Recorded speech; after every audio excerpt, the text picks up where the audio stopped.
ayat kauniyah bahwa Allah Subhanahu wa taala merupakan bukti bahwa Allah Subhanahu wa taala juga mencintai Habib Idrus bin Salim Al-Jufri. Anak-anak pribumi kita hari ini mentalnya masih banyak yang bermental congos inlander, masih tunduk dengan keturunan bangsa asing, masih lebih membela keturunan bangsa asing daripada keturunan tokoh-tokoh bangsa Nusantara sendiri. Assalamualaikum warahmatullahi wabarakatuh. Bismillah, alhamdulillah, wassalatu wassalamu ala rasulillah, amma ba'du. Selamat berjumpa kembali di AJ Dakwah TV. Semoga kita semua senantiasa diberikan kesehatan dan keberkahan oleh Allah Subhanahu wa taala. Amin ya Allahu ya rabbal alamin. Ada berita yang menarik berkaitan dengan kasus Gus Fuad, di mana kemudian terjadi demo yang cukup besar menanggapi daripada apa yang diucapkan oleh Gus Fuad terhadap Habib Idrus bin Salim Al-Jufri. Bahkan yang melakukan demo itu bukan hanya warganya saja, tetapi juga di situ meliputi para petinggi pemerintahannya yang mereka menuntut agar kemudian Gus Fuad ini ditangkap dan dipenjarakan. Kawan-kawan, tangkap! Allahu Akbar! Allahu Akbar! Al-Hayat! Hasan. Al-Hayat satu komando! Al-Hayat satu komando! Seluruh abda-abda Al-Hayat di wilayah timur Indonesia hari ini menyatukan sikap saudara-saudara kepada pihak kepolisian, dan bukan karena itu ada hal petisi hari ini yang mereka tanda tangani. Apabila 1 kali 24 jam Fuad Said tidak ditangkap, maka masa aksi besar-besaran akan turun lagi. Al-Hayat, kini Al-Hayat memperlihatkan dirinya kepada negara bahwa di Sulawesi Tengah ada seorang guru yang kami cintai, ada seorang guru yang kami sayangi.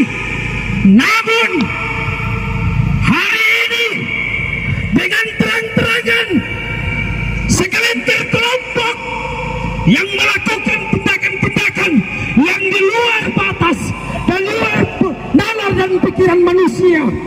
Sebagaimana kita ketahui bahwa Gus Fuad ini dalam sebuah podcast dia mengucapkan kalimat monyet yang ditujukan kepada Habib Idrus bin Salim Al-Jufri, di mana Habib Idrus bin Salim Al-Jufri ini seorang tokoh yang sangat dihormati di wilayah Palu, khususnya umumnya di Sulawesi Tengah. Nah, kemudian ini menjadi sebuah pemberitaan yang viral dan mendapatkan respon yang sangat luar biasa dari masyarakat Sulawesi Tengah. Ya, jadi masyarakat Palu, bahkan pihak Dewan Adat Palu sudah memberikan atau menetapkan hukuman untuk Gus Fuad.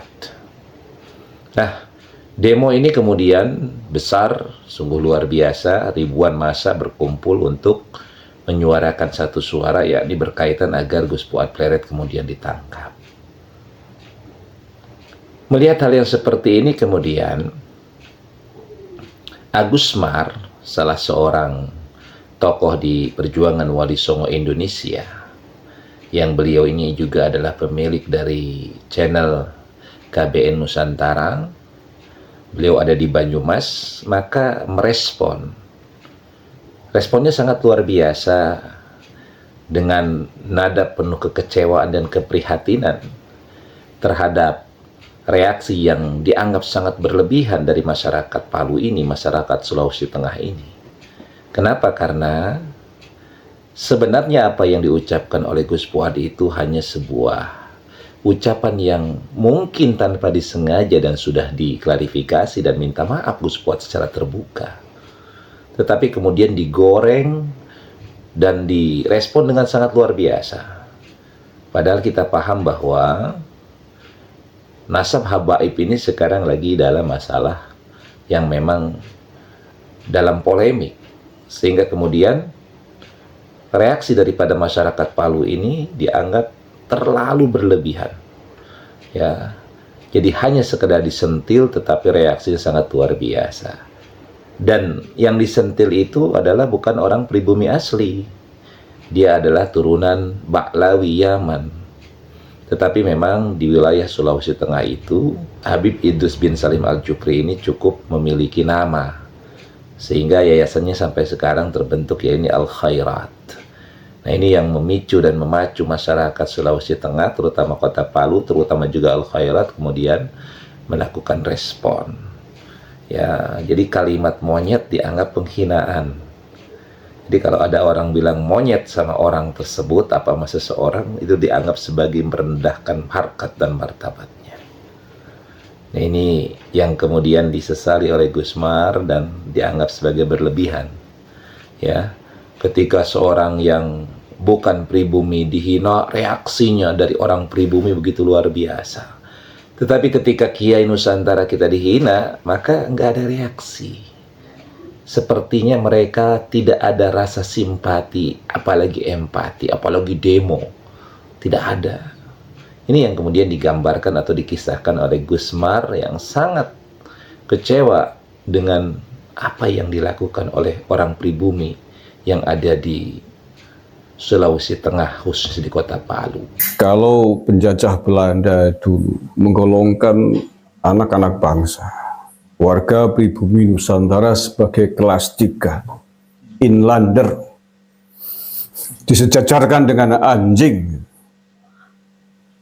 Sekarang saya bisa memahami, sekarang saya bisa mengerti, sepertinya memang layak, sepertinya memang pantas banyak warga pribumi penduduk Nusantara, bahkan pejabat-pejabat di Nusantara yang saat itu memang kelasnya inlander, kelasnya jongos, disetarakan dengan anjing, menjadi masuk akal.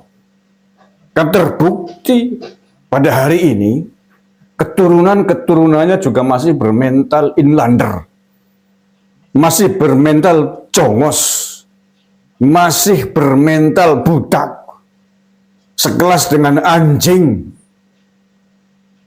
yang ketika dikasih makan oleh tuannya menggonggong sesuai dengan pesanan tuannya.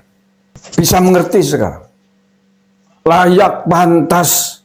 Kalau Belanda dulu menggolongkan orang-orang pribumi Nusantara sebagai inlander yang disejajarkan dengan anjing. Sakit sekali, menyakitkan sekali. Tapi faktanya anak-anak pribumi kita hari ini mentalnya masih banyak yang bermental jongos inlander, masih tunduk dengan keturunan bangsa asing, masih lebih membela keturunan bangsa asing daripada keturunan tokoh-tokoh bangsa Nusantara sendiri. Mau protes? Silakan. Faktanya demikian. Dan yang bicara pun luar biasanya adalah mereka yang memiliki posisi luar biasa di negara ini. Ada wakil ketua MPR RI, kemudian juga Menteri BPR, Nusron Wahid juga sama ikut bicara. Hadirnya semua orang di sini merupakan ayat-ayat kauniyah bahwa Allah Subhanahu wa taala merupakan bukti bahwa Allah Subhanahu wa taala juga mencintai mencintai Habib Idrus bin Salim Al-Jufri. Kenapa? Dalam sebuah hadis qudsi disampaikan, sesungguhnya Allah, innallaha idza habba fulan bana fulan nada Jibril. Kalau Allah itu mencintai seseorang, dia memanggil malaikat Jibril. Kemudian Allah mengatakan, ya Jibril, sampaikan kepada seluruh malaikat yang ada di langit bahwa saya mencintai fulan bin fulan, saya mencintai Habib Idrus bin Salim Al-Jufri. Kemudian malaikat pun diminta untuk menyampaikan, ya malaikat, tolong sampaikan kepada seluruh makhluk yang ada di bumi untuk menyampaikan bahwa Allah mencintai Habib Idrus bin Salim Al-Jufri. Karena itu orang seperti saya, orang seperti Gus Miftah, dan orang seperti yang lain, saya belum pernah musafahah, saya belum pernah salaman kepada Habib Idrus bin Salim Al-Jufri. Tapi karena hati digerakkan oleh Allah Subhanahu wa taala, kita semua mahabbah kepada Habib Idrus bin Salim Al-Jufri. Sepertinya ketika seorang yang bukan asli Nusantara disentil, itu responnya sangat luar biasa. Tetapi ketika Gus Dur dihinakan, direndahkan, Kiai Hasyim Asy'ari dihina, direndahkan, tidak ada respon yang luar biasa seperti respon yang sekarang terjadi. Nah, inilah yang kemudian disikapi oleh Agus Mar ini dengan penuh kekecewaan. Diibaratkan oleh beliau ini adalah inlander itu masih melekat terhadap penduduk asli bumi Nusantara ini. Sehingga ketika orang yang bukan asli bumi dihina, bukan dihina, disentil, itu responnya sangat luar biasa. Tetapi ketika orang yang dia adalah asli pribumi dan seorang yang memiliki jasa besar bagi bangsa ini dihina, dicaci, direndahkan, maka kemudian responnya tidak seperti sekarang ini. Nah, ini yang disikapi oleh Agus Mar. Melihat seperti ini, maka sebenarnya ada beberapa hal yang bisa kita analisa. Yang pertama, mungkin benar apa yang diucapkan oleh Agus Mar ini, bahwa kita masih memiliki mental, ya, mental seolah-olah kita ini adalah orang yang masih bisa dipermainkan, ya, mental inlander, mental yang ketika dikasih makan oleh tuannya diibaratkan anjing, itu dia ikut menggonggong. Itu yang dikatakan oleh daripada Agus Mar ini. Tidak salah juga Agus Mar ini kemudian meluapkan kekecewaannya dalam bentuk seperti itu. Kenapa? Karena apa yang diucapkan oleh Gus Fuad itu sesungguhnya adalah hal yang tidak terlalu menghinakan. Ya, mungkin namanya keceletot, dan juga mungkin ada hal-hal yang tidak disengaja dan sudah diklarifikasi, tetapi kemudian ini digoreng oleh para habaib, dari mulai Habib Rizik Syihab, kemudian juga Habib Bahar Smith dan Habib-Habib yang lainnya menggoreng, sehingga kemudian bisa memprovokasi umat, sehingga terbangkitlah merasa terhina satu Sulawesi Tengah, satu Palu. Nah, inilah yang kemudian disesali oleh Gus Mar. Nah, mudah-mudahan kita semua jangan terjebak dengan provokasi. Kita semua yuk utamakan persatuan dan kesatuan bangsa. Jangan mudah dipecah belah dengan orang-orang yang tidak memiliki nasionalisme terhadap bangsa ini. Ya, kalau sekedar ucapan-ucapan yang seperti itu, itulah dimaklumi saja, dimaafkan saja. Tidak perlu kemudian harus dihebohkan dan diributkan. Masih ada hal yang lebih penting. Ya, ada lebih penting. Nabi dihina, Nabi direndahkan. Sabar. Dan kalau kita misalnya menganggap bahwa Habib Idrus bin Salim Al-Jufri itu adalah seorang yang alim, seorang yang saleh, maka dia pun tentu akan mengikuti Nabi Muhammad SAW yang ketika dihina, direndahkan, tidak kemudian bersikap berlebihan. Kecewa tentu boleh, merasa marah boleh, tapi jangan berlebihan. Nah, mudah-mudahan video ini bisa memberikan manfaat. Allahumma fi jalal qomitorik. Assalamualaikum warahmatullahi wabarakatuh.